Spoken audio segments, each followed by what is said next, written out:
जय श्री कृष्ण। दोस्तों, पेट पर लात खाकर भी प्यार लुटाती है एक माँ ही है जो सच्चे प्यार की मूरत कहलाती है।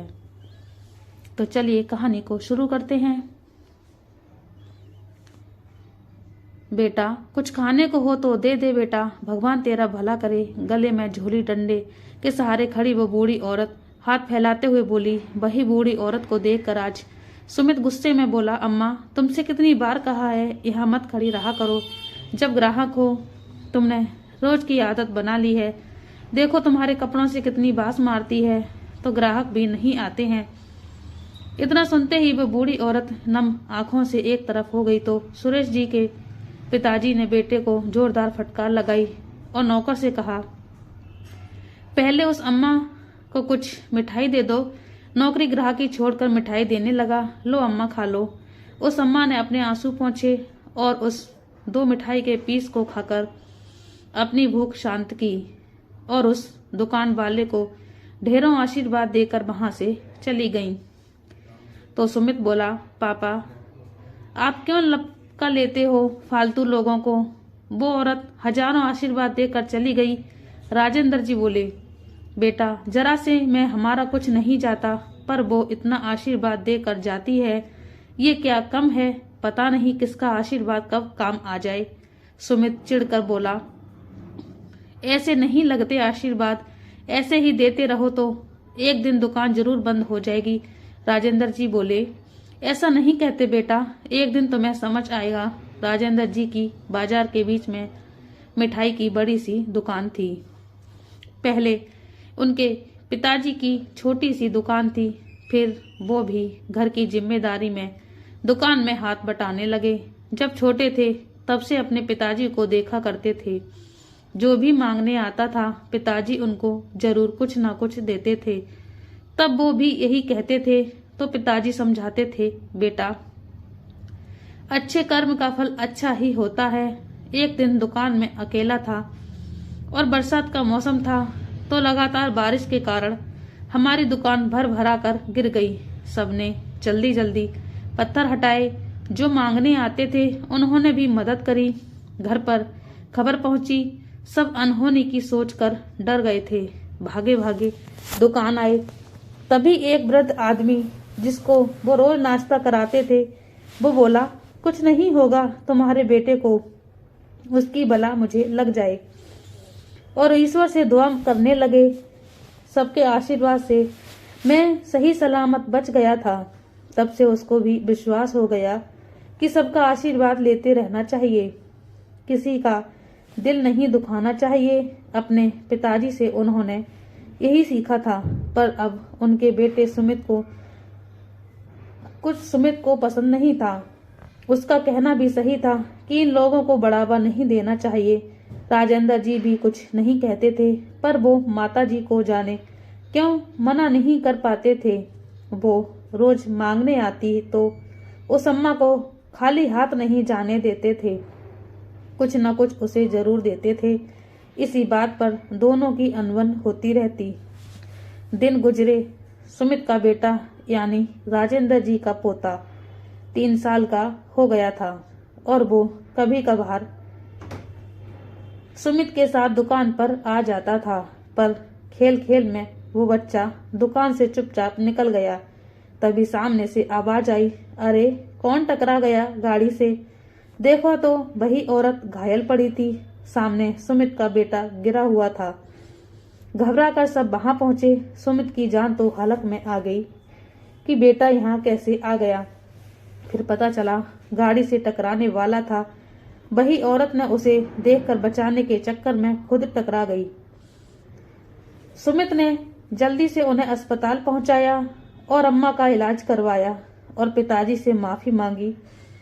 आज उसे समझ आ गया था कि आशीर्वाद क्यों जरूरी है। जाने किस रूप में उसका फल तुमको मिल जाए। कभी कभी हमारी छोटी सी मदद से हमें कई गुना फल मिल जाता है, जो हमें बाद में महसूस होता है। उस दिन से सुमित अम्मा पर कभी गुस्सा नहीं करता। वो रोज उन्हें अलग अलग तरह की मिठाइयाँ देता तो अम्मा खुश होकर उसको ढेरों आशीर्वाद देती हुई चली जाती। उधर नेहा, जो नौकरी के सिलसिले से बाहर गई हुई थी, आज वापस लौट रही थी। अपनी आंखों से माँ के लिए हजारों सपने सजाए हुए, माँ की हर उम्मीद और सपने को पूरा करने के लिए माँ की उन हजारों तपस्या का ही फल था जो आज नेहा इस मुकाम तक पहुंची थी। नेहा माँ के लिए दिल्ली से वो सब खरीद कर लाई थी जिसे माँ नेहा की पढ़ाई के लिए, ताकि फालतू का खर्चा ना हो, दूर से ही देखकर संतोष कर लेती थी। नेहा जिद भी करती थी कि माँ कम से कम अपनी जरूरत का तो सामान ले लो। देखो अपनी साड़ी को कितने महीनों से एक साड़ी में ही गुजारा कर रही हो, लेकिन माँ कोई ना कोई बहाना बनाकर टाल देती थी। लेकिन आज नेहा वो सारी खुशियां अपनी माँ के चरणों में लाकर डाल देना चाहती थी, जिसकी कुर्बानी माँ ने उसके लिए दी थी। नेहा बस से उतरकर माँ के लिए मावा बर्फी लेने लगी, ये सोचते हुए कि माँ को मावा बर्फी बहुत पसंद है। पापा हमेशा के लिए अलग से मावा बर्फी लाया करते थे। नेहा फोन सुनते हुए अभी पैक करवा ही रही थी कि वहीं अम्मा भी आकर उसके बगल में खड़ी हो गई। तो सुमित ने सबसे पहले अम्मा को मिठाई दी।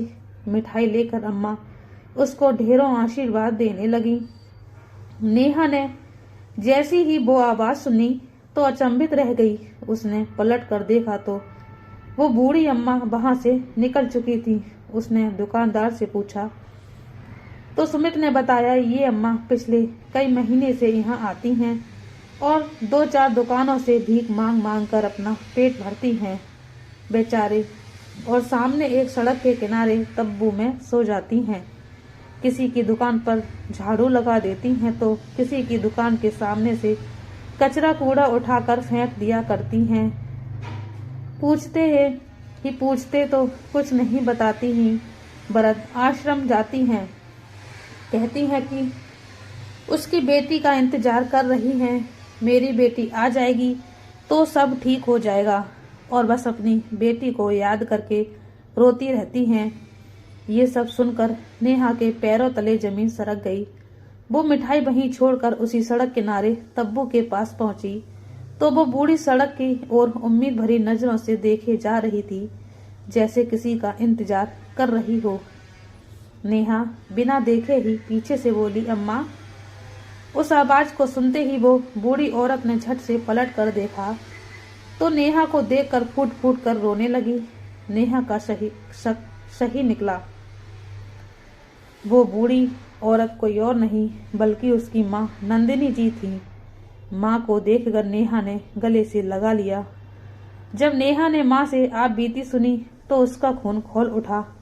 उसने माँ का हाथ पकड़ा और गुस्से में दहकती हुई घर की ओर चल दी। घर पहुंचकर नेहा बोली, माँ आप चलो, मैं सामान उठाकर लाती हूँ, पर बेटा माँ मैंने जैसा कहा है वैसा करना। आप जाइए अंदर। नंदिनी जी अपने घर को देखकर रोने लगी, पर घर के अंदर जाने की उनकी हिम्मत नहीं हो रही थी।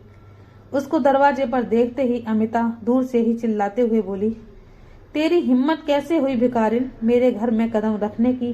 रुक, तुझे तो मैं बताती हूँ। इतना कहते हुए अमिता दरवाजे पर आई और नंदिनी जी को जोर का थप्पड़ लगाने ही वाली थी कि नेहा ने आकर उसका हाथ पकड़ लिया और बोली, अरे रे चाची, इतना कष्ट क्यों कर रही हो? जरा संभाल कर रखिए, इन हाथों को आगे काम आएंगे। नेहा को वहां देखकर अमिता और सुजीत के पैरों तले जमीन सरक गई। सुजीत तमकते हुए बोला, ए लड़की, सारी तमीज भूल गई है क्या? बड़ों से जुबान लड़ाती है। तुझे तो अभी बताता हूँ। नेहा गुस्से में दहाड़ते हुए बोली, खबरदार चाचा जी, अगर कुछ भी आगे कहा या किया तो कहीं ऐसा ना हो कि मैं सारी हदें पार कर जाऊं और आपको वो भारी पड़ जाए। इसलिए कुछ भी करने से पहले 100 बार सोच लेना। अमिता ने गुस्से में तमकते हुए नंदिनी जी को दरवाजे से धक्का देते हुए बोली, ये सब तेरी वजह से हो रहा है। अमिता ने इतनी जोर से धक्का दिया कि नंदिनी जी सीढ़ियों से नीचे आकर गिरी। तो नेहा ने गुस्से में एक जोर का तमाचा अपनी चाची के गाल पर रख दिया और गुस्से में दहाड़ते हुए बोली, खबरदार, अगर अब मेरी माँ को हाथ भी लगाया तो आप दोनों को वो हाल करूंगी जो आप लोगों ने सोचा भी नहीं होगा। सुजीत कुछ बोलने चला तो नेहा उसे भी आंखें दिखाते हुए बोली, बस चाचा जी, बहुत हो गया अब तुम लोगों का। अब मैं बच्ची नहीं रही कि माँ को आप लोगों के हाथे मार खाते हुए चुपचाप खड़ी देखती रहूंगी। अगर अब किसी ने भी मेरी माँ को हाथ लगाया तो उसका हाथ तोड़ दूंगी, समझे आप दोनों। इतना कहकर नेहा अपनी माँ को कमरे में ले गई। दोनों पति पत्नी नेहा का ये रूप देखकर सुन्न रह गए। अपनी बेटी को अपने पैरों पर खड़े हुआ देख नंदिनी जी की आंखें भर आईं और बेटी से बोली, बेटा, सबसे पहले अपने पापा का आशीर्वाद लो। नेहा ने अपने पापा का आशीर्वाद लिया तो नंदिनी जी पति की तस्वीर से रोते हुए बोली, देखा आपने, हमारी बेटी कितनी बहादुर हो गई है। आप होते तो आज कितना खुश होते, पर आप तो हमें बीच में ही।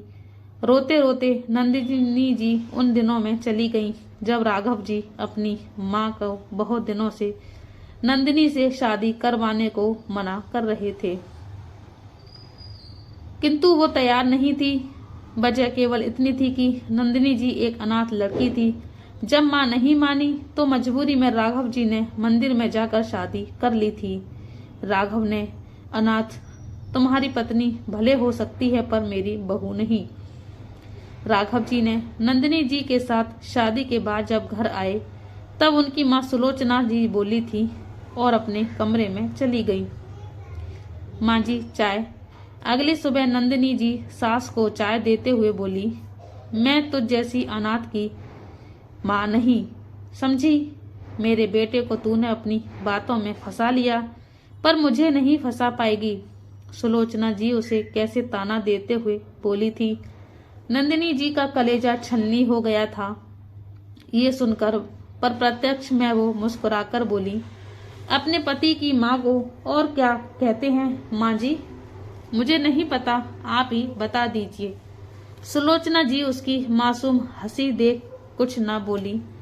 नंदिनी जी जितना सुलोचना जी का दिल जीतने की कोशिश करती उतना सुलोचना जी उनका तिरस्कार करती, किंतु नंदिनी जी के चेहरे पर शिकन तक न आती। हालांकि वो अकेले में आंसू भी बहाती पर राघव जी को जाहिर न करती।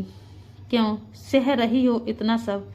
नंदिनी, मुझसे शादी करके तुम्हें सिवा तिरस्कार के कुछ नहीं मिला। आज फिर किसी बात पर सुलोचना जी ने नंदिनी जी को काफी सुनाया था तो राघव जी उनका उदास चेहरा देखकर बोले, अरे मिला क्यों नहीं?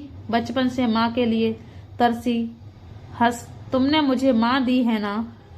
स्कूल में जब बच्चों की माँ आती थी तो मैं अनाथ उन्हें देखकर ईश्वर से शिकायत करती थी। ईश्वर ने देखो मुझे सास के रूप में माँ दे दी।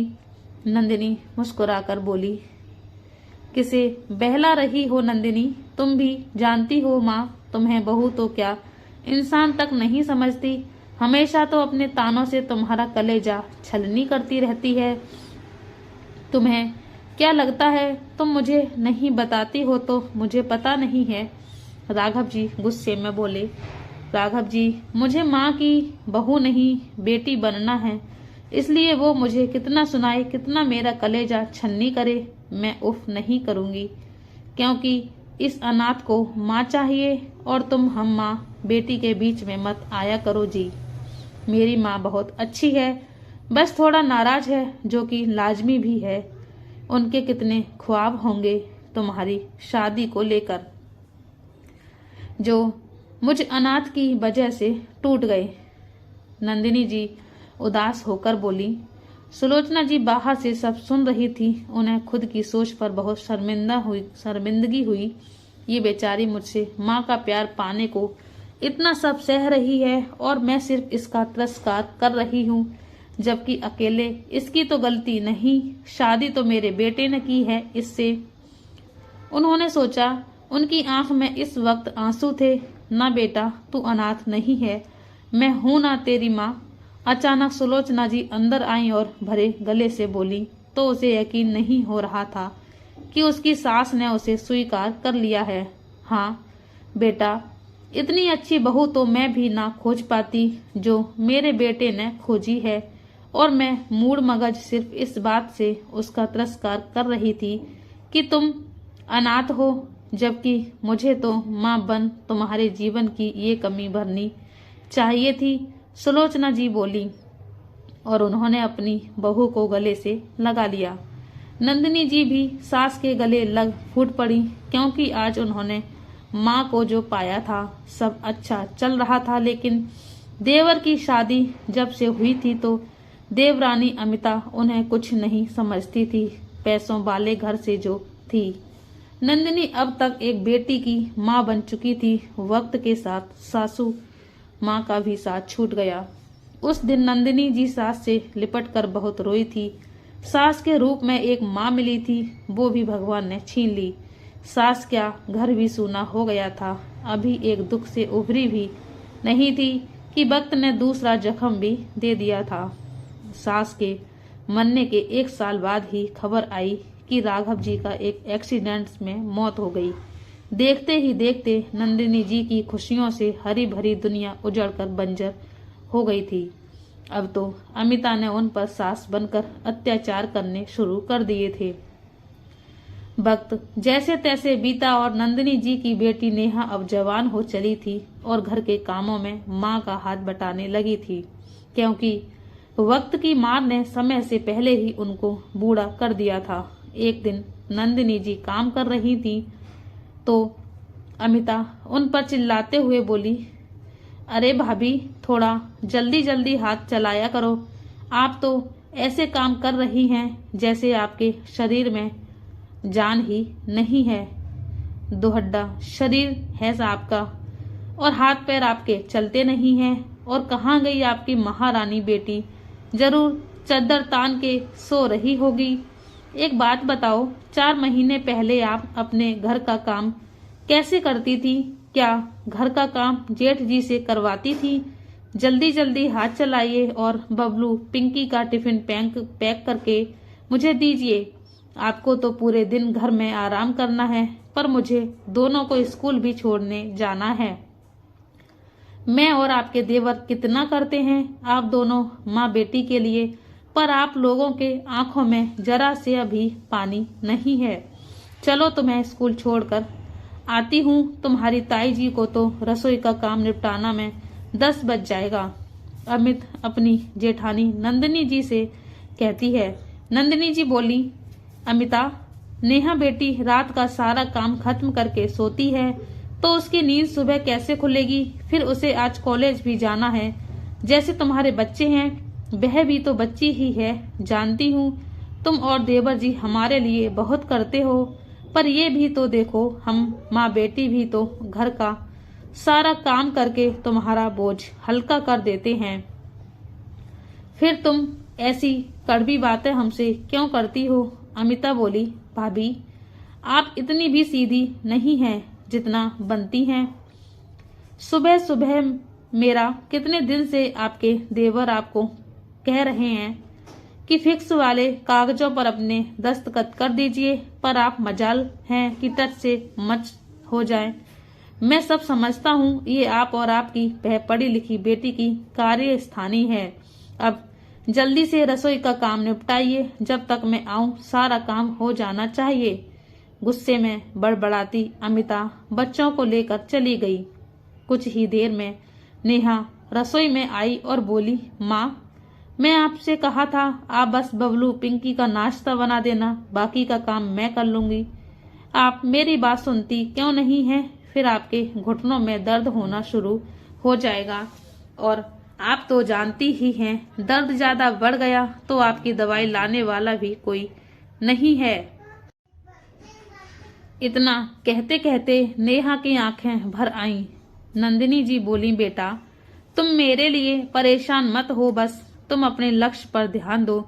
अब भगवान ने हमारे किस्मत में दुख लिख दिया तो हमें तो काटना ही होगा। काश तुम्हारे पापा होते तो हमारी ऐसी हालत नहीं होती।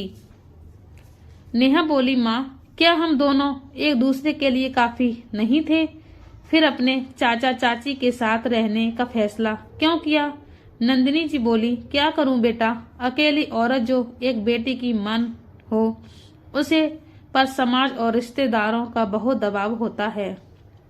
मैंने सोचा हमारे सर पर भी किसी मर्द का साया होगा तो तुम्हें कोई दिक्कत नहीं होगी, बस तुम्हें अच्छी सी नौकरी मिल जाए और तुम्हारी जिंदगी संभल जाए तो मैं समझूंगी मेरी तपस्या सफल हुई। और चलो तुम भी हाथ मुंह धोकर नाश्ता कर लो, फिर मुझे जल्दी जल्दी काम भी खत्म करना होगा। नेहा बोली, नहीं माँ, झाड़ू पोंछा और बर्तन मैं कर दूंगी, आप जाइए। नेहा नहाकर पूजा कर लीजिए और चाची के आने से पहले कुछ खाकर दवाई ले लीजिए। इतना कहकर नेहा ने माँ को भेज दिया और बाकी का काम जल्दी जल्दी निपटाने लगी। नेहा के पिता की रोड एक्सीडेंट में मृत्यु के बाद रिश्तेदारों ने दबाव डाला, जिसके कारण नंदिनी जी को बेटी के साथ देवर देवरानी के साथ रहना पड़ा। अपने सारे पैसे, जेवर और जरूरी कागज नंदिनी जी ने अमित के हाथों में सौंप दिया। बेटी की पढ़ाई लिखाई में उन लोगों पर बोझ ना बढ़े। नंदिनी जी को जैसे ही नेहा ने नाश्ता दिया, अभी अमित घर के अंदर दाखिल हुई और बोली, हे भगवान, देखो तो जरा, दोनों माँ बेटी का कभी पेट ही नहीं भरता। अरे तुम्हारे कमाने वाले चाचा ने अभी तक कुछ खाया नहीं और तुम अपनी माँ को परोसती, शर्म है कि नहीं? नेहा बोली, चाची, माँ को दवाई लेनी है, अगर लेट से नाश्ता करती तो उसकी तबीयत और बिगड़ जाती, बस इसीलिए। अमिता बोली, तो तुम्हारी माँ अगर लेट से खाएंगी तो क्या उनको लकवा मार जाएगा? मैं अभी तक चाय तक नहीं पी और ये नाश्ता करने लगी। चलो लो, मुझे दो और मेरे लिए एक कप चाय बना कर। इतना कहते हुए अमिता नंदिनी के हाथों से पोहे का प्लेट लेकर खाने लगी। नेहा का चेहरा गुस्से से लाल हो गया। नंदिनी जी ने धीरे से कहा, कोई बात नहीं बेटा, मैं चाचा को चाय बनाकर दे देती हूँ, तुम नाश्ता करके तैयार हो जाओ। नेहा बोली, नहीं माँ, आप बैठिए, मैं चाचा के साथ आपके लिए भी चाय बनाती हूँ और आपके लिए भी पोहा लाती हूँ।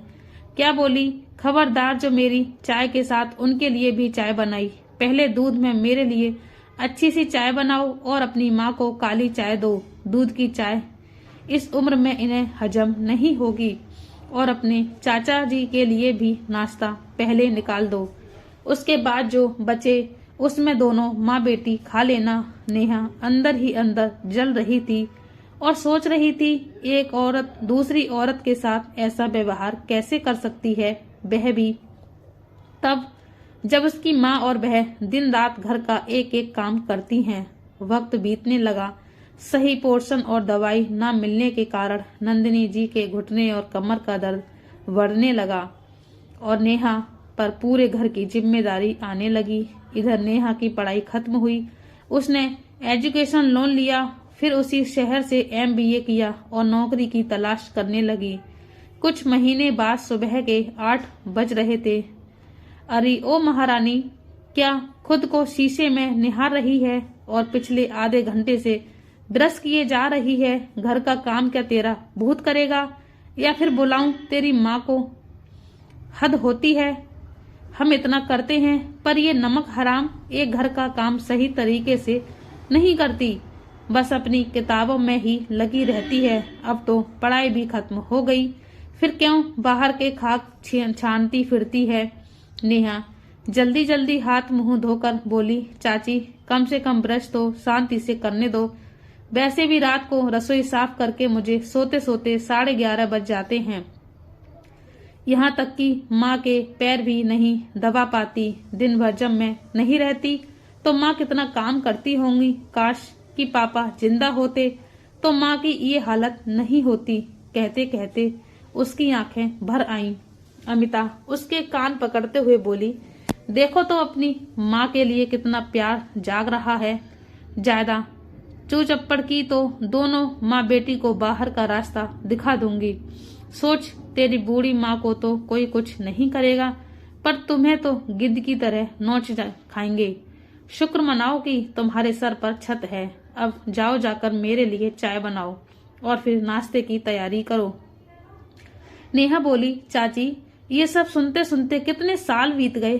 क्या आप लोगों ने हमारी जिम्मेदारी इसीलिए ली थी कि हम माँ बेटी को आप नौकर बनाकर रखेंगी? हमने तो हमेशा आपको अपना माना, पर आपने हमें फ्री की नौकरानी से ज्यादा कुछ नहीं समझा। फिर क्या था? अमिता ने एक जोर का चांटा नेहा को जड़ दिया और बोली, बदतमीज लड़की, तुम्हारी जुबान बहुत तेज हो गई है। तुम्हें क्या लगता है तुम यहाँ फ्री में रह रही हो? तुम माँ बेटी पर क्या हमारा कोई खर्चा नहीं होता? अगली बार अगर ऐसा बोली ना तो तुम्हारी माँ की दवाइयाँ भी बंद करवा दूंगी। अब चल जा यहाँ से। नेहा अपने गाल पर हाथ रखकर बोली, अब तो दर्द भी नहीं होता। दोनों की आवाज सुनकर नंदिनी जी अपने कमरे से निकली और बोली, अमिता, ये क्या कर रही हो? जवान लड़की पर कोई हाथ उठाता है क्या? समझ लो अपनी बेटी को बहुत ज्यादा बोलने लगी है। अगर मैं इसके चाचा को इसकी शिकायत कर दी तो इसके हाथ पैर तोड़कर घर में बिठा देंगे। फिर पढ़ती रहना माँ बेटी को। इतना कहकर वो चली गई। नंदिनी जी बोली, बेटी, क्यों अपनी चाची के मुंह लगती हो? जानती तो है उसका स्वभाव। कुछ दिन और बर्दाश्त कर लो।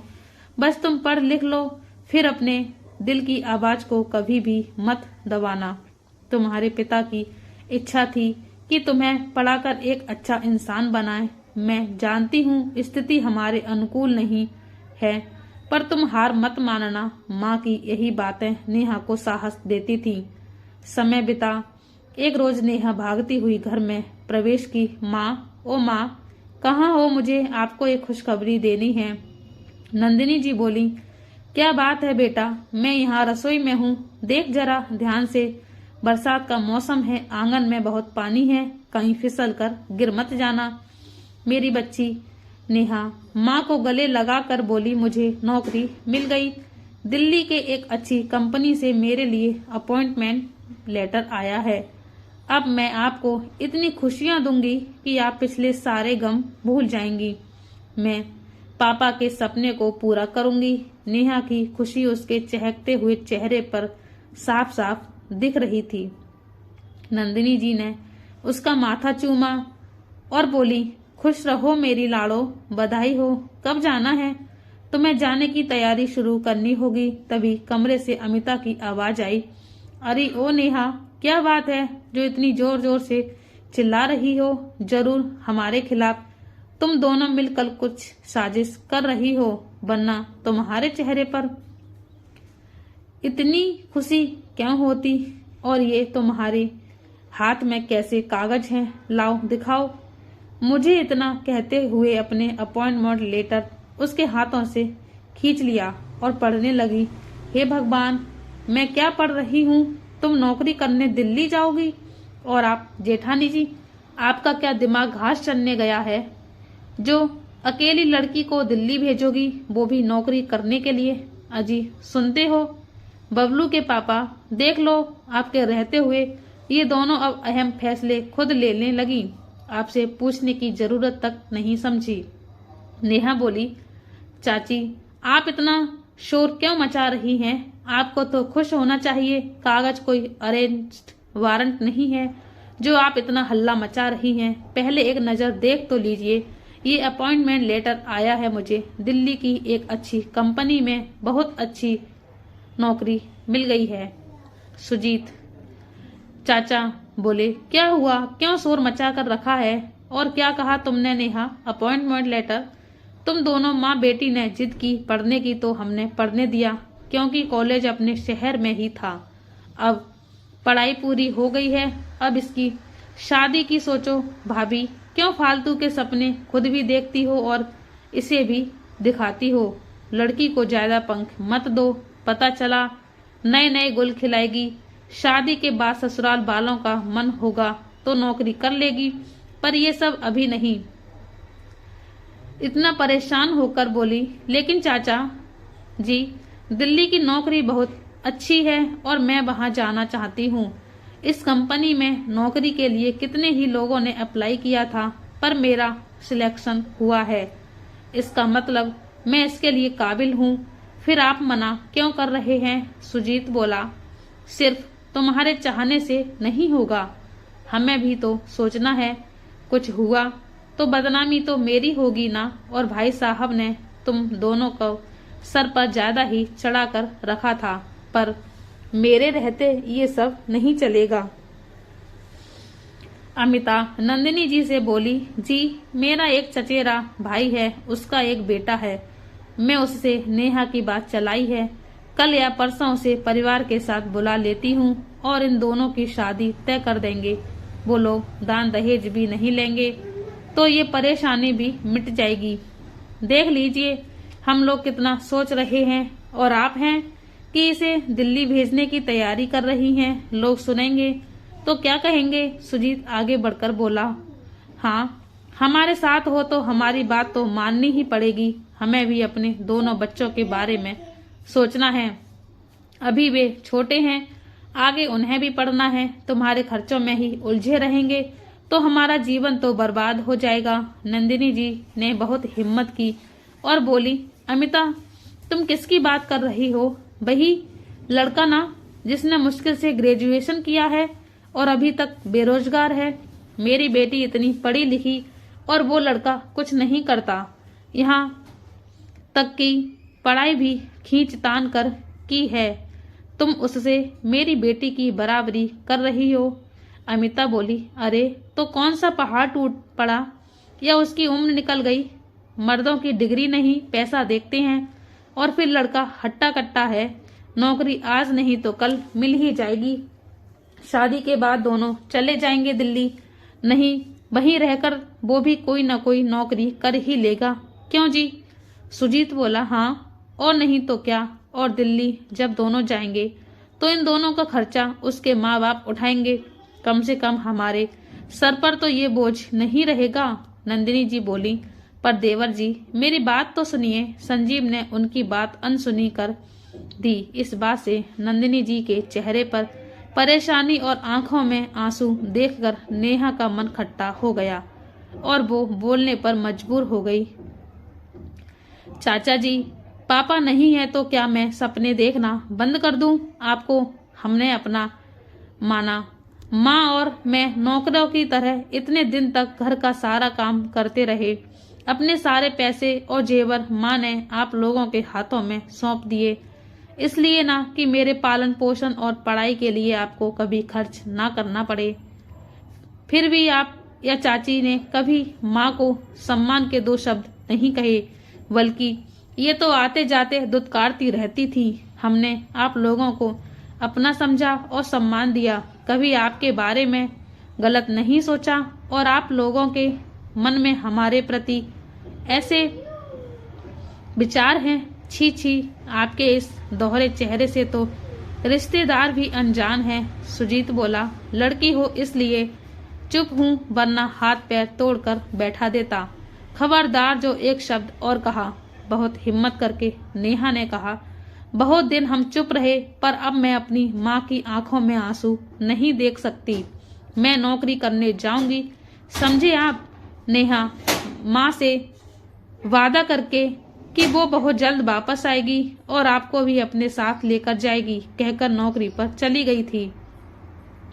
तो सुजीत और अमिता ने नंदिनी जी को एक दिन धक्के मारकर घर से निकाल दिया था। तभी चिल्लाने की आवाज आई, नेहा बाहर आओ। तुम ऐसे कैसे कर सकती हो? नेहा ख्यालों से बाहर आई और कमरे से बाहर आकर बोली, क्या हुआ चाचा जी? ये क्या है? ये नोटिस जिसमें लिखा है कि आप अभी के अभी इस घर का आधा हिस्सा माँ के नाम करेंगे और माँ के सारे जेवर भी, नहीं तो मैं आपकी पुलिस कंप्लेंट कर दूंगी। 1 मिनट लगेगी मुझे पुलिस बुलाने में। नेहा का ये रूप देखकर दोनों सकते में आ गए। नेहा बोली, माँ तुम अपना सामान पैक करो, हम दोनों साथ ही दिल्ली चलेंगे। मैंने अपना प्रबंध कर लिया है। और हाँ चाचा जी, पापा के जितने भी फिक्स के पेपर हैं वो मुझे दो। और चाची माँ के जेवर आपके पास रखे हैं, वह भी मुझे तुरंत चाहिए, क्योंकि वह मेरे पिता ने मेरे लिए बनवाए थे। नेहा तेजी से अपने कमरे में गई। सुजीत बोला, देख रही हैं भाभी? नंदिनी जी बोली, देवर जी, इसे ये सब कहने पर आप लोगों ने ही मजबूर किया है। आखिर कब तक चुप रहेगी? एक ना एक दिन अपने अधिकार के लिए आवाज तो उठाएगी ही। आप तो मुझसे उम्र और रिश्ते दोनों में छोटे थे, फिर भी मैं आज तक आपकी बात नहीं काटी। पर अब मेरी बेटी सक्षम हो चुकी है, उसे अपने फैसले लेने का पूरा अधिकार है। पिता नहीं है तो क्या हुआ, अपने दिल की आवाज तो वो सुन ही सकती है, और नेहा का फैसला मुझे सही लगता है। अब मैं वहीं रहूंगी जहां मेरी बेटी रहेगी। आप बस कागज सारे जेवर निकाल कर रखिए। मेरे पास पूरी लिस्ट है कि आपके पास मेरे कितने जेवर और कागज हैं। हम जल्दी से जल्दी जाने की तैयारी करते हैं। इतना कहकर वो भी अंदर चली गई। अमिता गुस्से में बोली, मैं दोनों माँ बेटी के खाल उधर दूंगी, पर कुछ नहीं दूंगी। सुजीत बोला, चुप हो जाओ भाग्यवान, सब कुछ इन्हें देना ही पड़ेगा, क्योंकि सब कुछ भाभी के नाम है। फिर कागज रखने से क्या होगा? शुक्र मनाओ पुलिस कंप्लेंट नहीं की। अगर तुमने जबरदस्ती की तो नेहा वो भी पुलिस में जा सकती है। अगले दिन सारे फिक्स के कागज और जेवर नंदिनी जी के हाथ में थे। वो लेकर दोनों माँ बेटी बैंक पहुंचे। जेवरों को लॉकर में रखवा दिया और जो सबसे छोटी रकम थी उसे तोड़वा कर बैंक से पैसे निकाले और बेटी के साथ हमेशा हमेशा के लिए दिल्ली रहने चली गईं। तो दोस्तों, ये कहानी कैसी लगी हमें कमेंट करके जरूर बताएं। हमारे चैनल पर आप नए हैं तो चैनल को सब्सक्राइब जरूर कर लीजिए। जय श्री कृष्णा, राधे राधे।